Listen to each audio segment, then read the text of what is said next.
Start spreading the news. I'm leaving today. Everything under heaven is in utter chaos. The situation is excellent. Is Donald Trump a Maoist? This is the question my video essay seeks to answer today. In 1958, Chairman Mao declared a jihad against the humble Eurasian tree sparrow. Overnight, posters went up everywhere, exhorting the Chinese to exterminate sparrows and other pests so as to build happiness for 10,000 generations.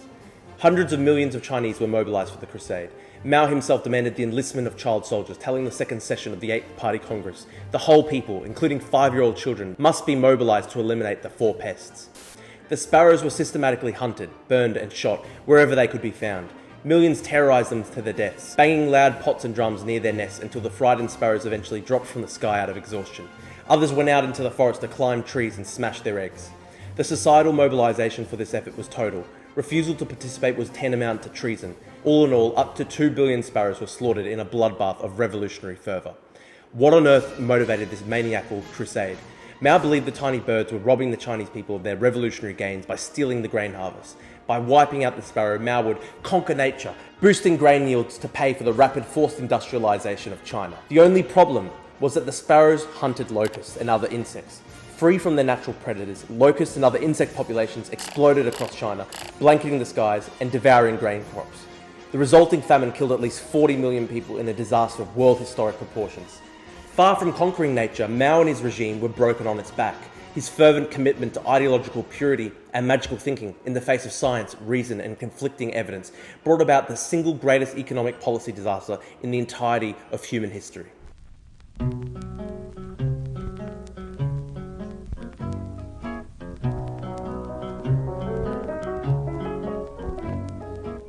Like Chairman Mao, President Donald Trump subscribes to a wide range of bizarre crackpot theories about economics, politics and world affairs. And like the great helmsman, he too has managed to concentrate an extraordinary amount of power in his hands, building up an immense personality cult so as to terrify other figures in his party into submission. Checks and balances on Trump's power limited the carnage he could cause in his first term. In his first 4 years of rule, Trump seemed to have been hemmed in by officials and advisors who were able to thwart some of his most dangerous and deranged impulses. He and his team were also inexperienced at handling the levers of government, and often clueless when it came to navigating the federal bureaucracy. A factor that eventually convinced Trump that some kind of deep state stood against him, dedicated to opposing him and thwarting him at every turn. This deep state concept was in turn cribbed from Turkish autocrat Recep Tayyip Erdogan, importing the politics of a semi-developed middle-income country governed by a dysfunctional hybrid authoritarian regime to 21st century America. This deep state served as a useful foil, a kind of WWE wrestling heel for Trump to blame when his most hardcore supporters started wondering why he wasn't getting much done. No, Trump was not retarded and incompetent, you see. He was playing 10D chess behind the scenes with Q against the deep state, and he was about to have Barack Obama and Hillary Clinton executed for treason at Guantanamo Bay. Simply trust the plan, etc. It was honestly an okay arrangement. He left the actual task of governance to a kind of Kushner Mnuchin duumvirate caretaker regime which kept the economy and stock market humming along by simply leaving things be. This is probably what allowed a number of tech and Wall Street titans to convince themselves that a second Trump term would be fine because nothing ever happens, etc. What they failed to notice was that his cult of personality had actually grown in ferocity since 2020, giving him near total domination over the Republican Party and the Republican Party-controlled Congress. He could now finally hold the world economy hostage to his pet theories.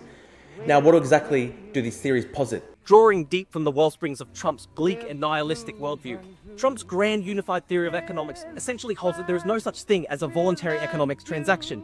Every single transaction must have a winner and a sucker.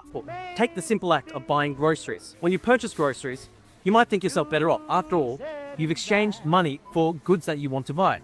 Not according to Trump. According to his theory, you have been raped and pillaged by the grocery store clerk. These are the actual words he used to describe trade between America and Europe. For decades, our country has been looted, pillaged, raped. When American companies freely decide to purchase European goods, Europe rapes and pillages America. This bizarre and frankly stupid understanding of trade seems to be one of the only fixed concepts in Trump's worldview, his Weltanschauung, over the past 40 years. Bob Woodward captured him in one of his many books on the Trump presidency, obsessively writing "trade is bad" on a loose sheet of paper.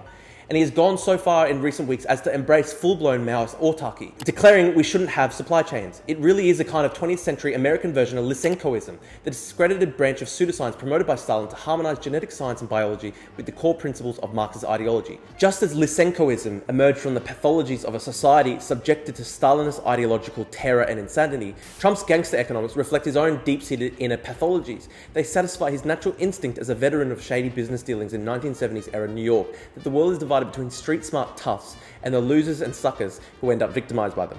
Normally we wouldn't have to care so deeply about the pathologies and psychological complexes of random semi-criminal Manhattan property tycoons, but unfortunately Trump's current temporary possession of the Weltgeist, the world spirit, mean we must deal with his psychological complexes projected onto the grand stage of world history, coming to his Maoist assault on international capital the other day with Liberation Day.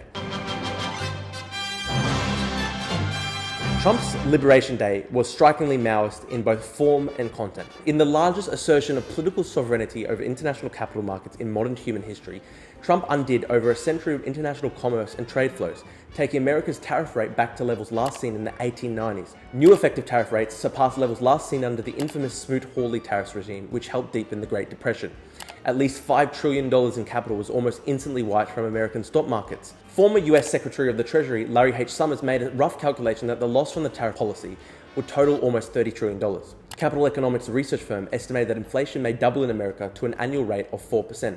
Matthew C. Klein, meanwhile, wrote that the American people's expected tax burden had increased by 2% of the national income over just 2 months. The sheer incompetence on display was jaw-dropping too. It appears the White House used ChatGPT to calculate the formula for the tariffs, and their model used internet domains to identify countries. This resulted in Trump somehow managing to place tariffs on the joint US-UK Diego Garcia military base in the Indian Ocean, as well as 10% tariffs on an uninhabited, barren Antarctic volcanic island under Australian jurisdiction. The tiny French island of Saint-Pierre and Miquelon, population 5,800, was hit with the highest effective tariff rates in the world because they appear to have bought high voltage electricity distribution switchgear from America and returned it as a temporary re-export for repairs. Meanwhile, the Australian territory of Norfolk Island, population 2,000, was hit with a 29% tariff rate because some erroneously labelled shipments over the past 5 years mistakenly listed the Australian Norfolk Island instead of Norfolk, UK or Norfolk, Virginia. The island actually had no export relationship with the US. Most alarmingly, ChatGPT appeared to have hallucinated the tariff formula incorrectly so that all announced tariff rates were too big by a factor of 4. The centre-right American Enterprise Institute think tank found that a basic error in Trump's tariff formula meant that 2 of the terms in the equation cancelled each other out. Trump's tariff announcements, which precipitated the full-blown market crash, were therefore 4 times larger than originally intended. And amidst all this stupidity and incompetence, it was not immediately clear how the policy was even supposed to work to bring back American manufacturing. Nobody could be quite sure how placing tariffs on Lesotho gemstones, Madagascar vanilla beans, Indonesian coffee beans, Cambodian textiles, Australian beef exports, and random US military bases in the Indian Ocean would revive manufacturing in the United States of America. Indeed, quite a few commentators and economists observed that these policies would actually probably harm American manufacturing. Contrary to conventional wisdom, American manufacturing recently hit near record levels of industrial output. Did Trump care about any of this? Apparently not. He went golfing in Florida for the weekend and posted videos on Truth Social bragging about crashing the economy on purpose so as to lower government debt repayments. He told reporters, sometimes you have to take medicine to fix something.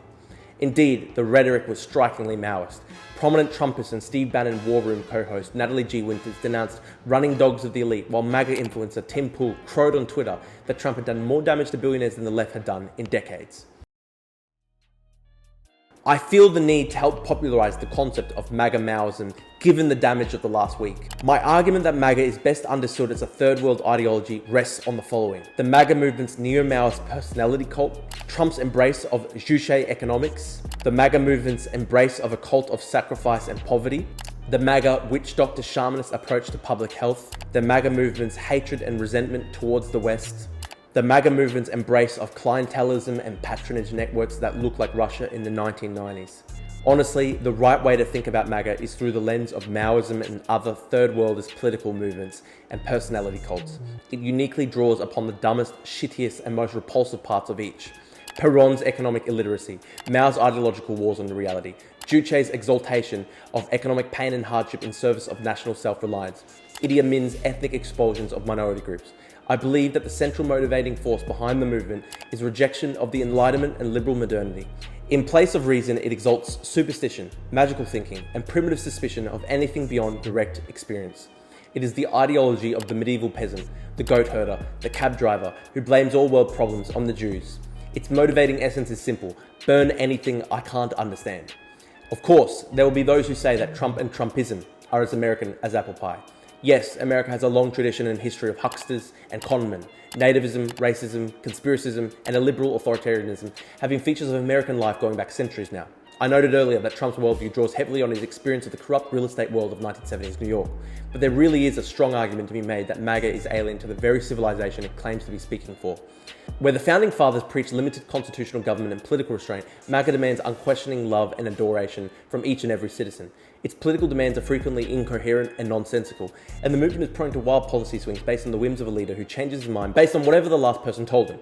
Randomly lashing out and smashing things, it is all fueled by an endless hatred, fury, and resentment, emotions which seem to bubble out of the earth for these people like some kind of infernal scatological geyser. Trump's grift and patronage networks resemble the kind of astonishingly blatant corruption we saw under the similarly senile Mugabe regime in Zimbabwe, while his approach to public health probably most closely resembles South Africa under its HIV/AIDS denialist regime in the 2000s. South African President Thabo Mbeki's HIV/AIDS denialism ultimately resulted in the preventable deaths of up to 350,000 people. He appointed his very own version of RFK Jr. named Manto Shabalala Msimang, who advocated unproven herbal remedies such as garlic, beetroot, and lemon juice to treat AIDS.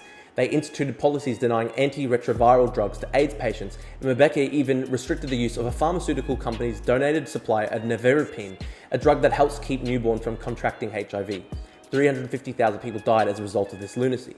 These are the real-world consequences of turning your national public health strategy over to charlatans, witch doctors, shamans, Twitter users named cat turd, etc. MAGA truly is a third world movement, and the recent American outbreaks of medieval diseases like measles prove it. And let me just say one thing here before leftists get mad at me for cultural essentialism or whatever. Please note that some socialist intellectuals have actually noticed this American pattern of political third worldification well before me. The late socialist writer and intellectual Mike Davis even observed a core periphery dynamic within the American political system that helped bring Trump to power in 2016. The less than 500 counties Hillary Clinton carried nationwide encompassed a massive 64% of America's economic activity as measured by total output in 2015. By contrast, the more than 2,600 counties that Donald Trump won generated just 36% of the country's output. Trump voters, the countryside against the cities, have become something like the American version of the Khmer Rouge. And true to this core periphery dynamic, Trump sounds more and more like a postcolonial studies academic each and every day. He tells the world that America has been looted, pillaged, raped, and plundered by nations near and far. He genuinely appears to regard America as a post-colonial power exploited by foreign imperialists and multinational businesses. In his eyes, America is a fallen, morally debauched power, preyed upon by buzzards, and he harbours a kind of Maoist third worldist hostility towards anybody who would seek to question this narrative by portraying the US in a morally idealistic light. Consider Trump's infamous comment defending Putin by way of equivocation. A lot of killers. We get a lot of killers. Why, you think our country's so innocent? There are a lot of killers. We've got a lot of killers. What do you think our country is so innocent? Out of this cynicism, he is happy to ally with Putin over Europe, something which would never make sense according to any standard conventional account of America's national self-interest. Europe represents a $20 trillion economy, while Russia represents the husk of a former empire experiencing deep and profound social crisis and decline. Its economy is a mere 1/10 the size of Europe. But Russia positions itself under Putin as a bulwark against liberalism and globalism, so Trump prefers Russia. This is even despite all of Putin's constant efforts to revitalize a kind of disgusting simulacra of Soviet third worldism.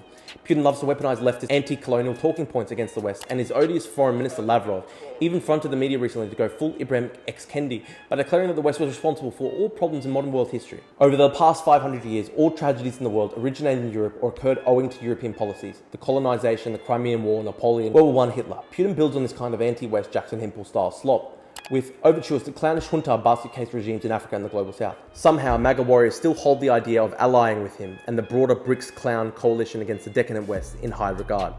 Ultimately, there is just simply no depth to which MAGA influencers will not stoop in their blind worship of the Mad King. This is perhaps demonstrated most clearly by their newfound construction of a cult of poverty and sacrifice around Trump and his tariff policies.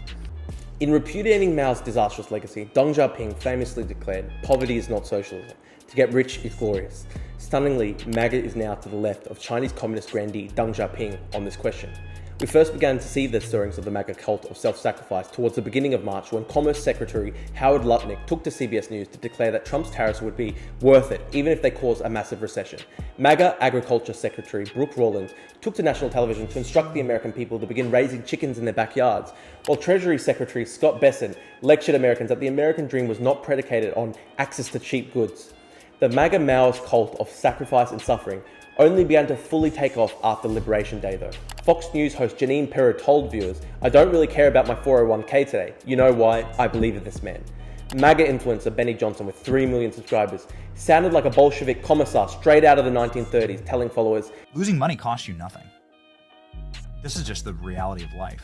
Fellow MAGA influencer Tim Pool went even further, demanding the banning of all imports. Another MAGA influencer with 400,000 followers on Twitter started urging MAGA against the idle pleasures of mass consumerism. You do not need the new iPad, you do not need the new cell phone, you do not need the new video game console, you want them. Meanwhile, a prominent MAGA apologist who once moonlighted as a professional sex tourist in Southeast Asia cheered on the destruction as an act of vengeance against gay people. Quote, "I don't care about your fake and gay stock market collapsing. You locked me in a decaying commie block apartment over the flu and cost me my job."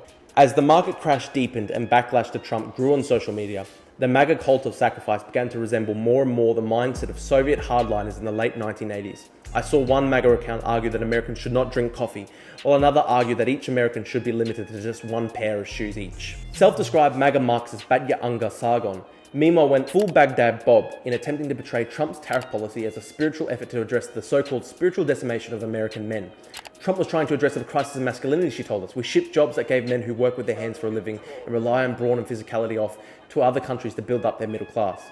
Just how Trump's tariffs on Antarctic penguins were supposed to address the spiritual crisis of masculinity remained unclear, but Fox News helpfully picked up the theme and ran with it. Fox anchor Jesse Walters aired a story praising Trump's manly tariffs, telling viewers, "When you sit behind a screen all day, it makes you a woman. Studies have shown this. Studies have shown this. And if you're out working, like building robots like Harold, you are around other guys. You're not around HR ladies and lawyers." It's a lot better to be surrounded by men all the time. That's the true straight policy. All this soaring rhetoric did at least manage to remind me of the Khmer Rouge's attempts to forge proletarian consciousness through physical labour. Take the following passage from Philip Short's Pol Pot biography, for example.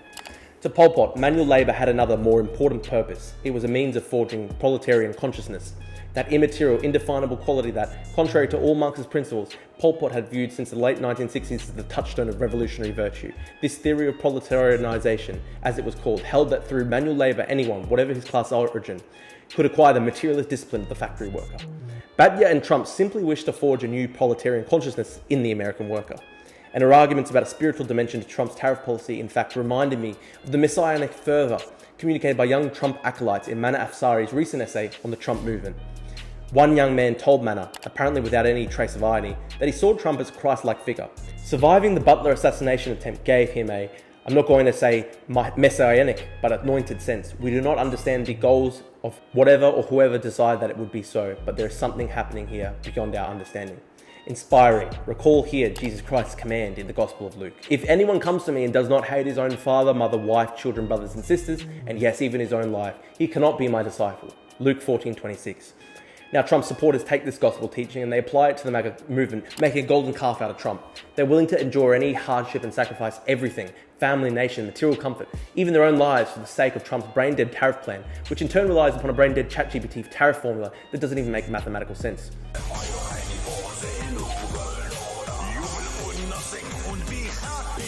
Timothy Snyder recently diagnosed this millenarian, almost apocalyptic tendency within the MAGA movement. There's a point that you can't actually justify any of this in terms of a conventional account of the interests of the United States. I think what is going on instead is a logic of sacrifice, of making things worse, which at its depth comes down to hero worship. It's worth noting here that there is a growing strain of the American far right that openly touts economic impoverishment and decline as preferable to prosperous and cosmopolitan America. The most extreme among them openly embrace stagnation and decline so long as they can rule the rubble. For example, Nick Fuentes took to Twitter in January to declare in the wake of the H-1B visa controversy, "I don't really care about the economy that much, I just don't want to live in a country that looks like India." Another MAGA acolyte went viral at the same time for the following tweet, quote, "I'd rather have a country with 0 Indians than have rockets on Mars." Think here of the mindset of the Maoist cadres who imposed Mao's insane policies on recalcitrant villagers, even with the full knowledge that Mao's policies would doom entire swaths of the Chinese countryside to destruction and annihilation. They knew what they were doing was self-destructive. Frank Ducotter's work, Mao's Great Famine, records that senior Chinese Communist Party leader Tan Zhenlin was blunt, addressing cadres in South China in October 1958, quote, "You need to fight against the peasants. There is something ideologically wrong with you if you are afraid of coercion." Chinese Foreign Minister Chen Yi, meanwhile, defended the mass killing and destruction in the following terms: "Casualties have indeed appeared among workers, but it's not enough to stop us in our tracks. This is a price we have to pay. It's nothing to be afraid of." Like Chen Yi and the Maoist radicals, Trump and MAGA are happy to pay any price to achieve victory in their grand ideological quest to make America a poorer and more insular country. Noah Smith put this very well recently. When reality doesn't cooperate, Trump himself doesn't even notice or care. Instead, he simply lets the American people suffer for his theory's failures. Trump's tariff policy is ultimately just another rendition of Mao's insane Sparrows campaign, an attempt to make reality bend to the will of fanatical ideology. The American nativist right have made themselves into Taliban-like suicide bombers, holding America hostage in a death embrace. Juche is the state ideology of North Korea. Emphasizing racial purity and isolation from foreign influence, it is a policy of total national self-reliance which views foreign trade with the utmost suspicion. North Koreans are tasked with producing everything they need domestically, from food to tractors to nuclear missiles. The results of this natural economic experiment have been infamous: famine, poverty, and a state of profound technological and industrial backwardness compared to their free trading cousins in the south. Results were similar in Hoxha East, Albania, where Enver Hoxha tractors, utilizing 1920s era technology, were still in use in the late 1980s. I think Jeremy Barmay explains Trump's affinity for Juche ideology best. Quote, "Trump Juche imagines an America that's autarkic, alienated from the West, dominated by an all-powerful leader, and backed by a population that's willing to endure hardships foisted on it by that leader as noble, necessary sacrifices to realize his vision of national greatness. Because the leader controls everything, and because he's worshipped fanatically and unquestioningly, personal suffering becomes a form of patriotic sacrifice to advance his vision." Barmay notes that Juche-style politics of national self-reliance have their origins in Maoist isolationism and Stalinism. It is an approach which probably reached its darkest zenith in Pol Pot's Cambodia under the Khmer Rouge. Pol Pot held to a metaphysical theory that Cambodia could develop a self-sufficient communist society if people simply developed the right mindset. Ideology would be enough to transform Cambodia into a utopia. Quote, "Is the possession of technical skills a result of education and culture, or does it come from the stance of socialist revolution? It comes from the socialist revolution. By cultivating good political consciousness, we can all learn swiftly. Formerly, to be a pilot required a high school education. Now it takes 3 months. It's clear that political consciousness is the decisive factor. Under the Khmer Rouge, foraging for food was banned even as the countryside slipped into the grip of famine. Cars were cut apart by village blacksmiths and the metal melted down to make ploughshares. Motors were adapted to drive water pumps, while the wheels were attached to ox carts. Perhaps revealing himself to be a follower of Fox News anchor Jesse Waters from the future, Pol Pot disdained mechanization, viewing it as a sign of weakness or lack of confidence in the peasant's strength. His primitive regime ultimately escalated to the point of just outright executing anybody with glasses. How far out now are the MAGA cultists from such a step? Ultimately, this is all going to collapse and end in tears. These people are just genuinely mentally insane. They think a popular vote margin of 1.5% entitles Trump to make himself God Emperor for life and install a Khmer Rouge Year Zero regime to send fruity theatre kids to the countryside to purge themselves of the gay through hard labour. What the fuck are these people thinking? Do they actually think people want this or will accept this? Do they actually think people will accept economic collapse and stagnation to satisfy Trump's senile ideological obsessions? These people have nothing in common with the civilization they claim to speak for. They demand America abolish its 250-year-old constitution, abolishing its liberal democratic heritage so that the government can run Latin American tin pot dictatorship-style paramilitary death squads. This is MAGA Mauism. They hate everything good about Western civilization. Freedom of thought, freedom of expression, rule of law, presumption of innocence, trial by peers. They want death squads and struggle sessions against political enemies because they want to make America a third world country. They're going to fail, but my God, they will inflict an insane and psychotic amount of destruction and suffering in the process. If you guys enjoyed this video, please consider subscribing to my Patreon or to my Substack. I'm trying very hard to make more content. I'm going to be producing much more regularly on YouTube, Substack. So please subscribe, help us make this into a regular show. Thank you.